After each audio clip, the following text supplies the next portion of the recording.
केस information report दाखल केला आहे।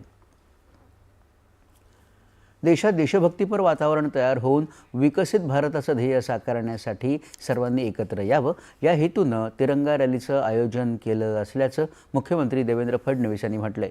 ते आज नागपूर इथं वार्ताहरांशी बोलत होते। संसदेत सादर झालेलं परकीय योगदान नियमन सुधारणा विधेयक हे राष्ट्रहिताचा व्यापक विचार करून तयार केले असं याविषयीच्या प्रश्नाला उत्तर देताना त्यांनी सांगितलं। सीमापार होणारे आर्थिक व्यवहार पारदर्शक आणि जबाबदार ठेवण्यासाठी जगभरातील देश आता अधिक सतर्क झालेत। त्यामुळे या विधेयकाकडे व्यापक आंतरराष्ट्रीय संदर्भात पाहणे आवश्यक आहे असं ते म्हणाले।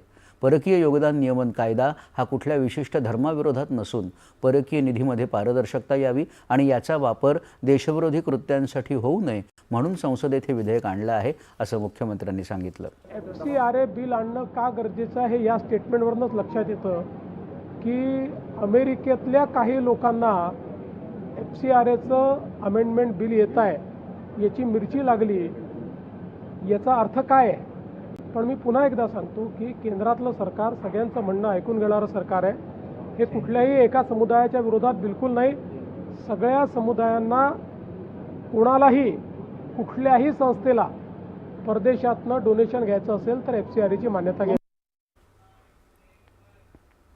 गडचिरोली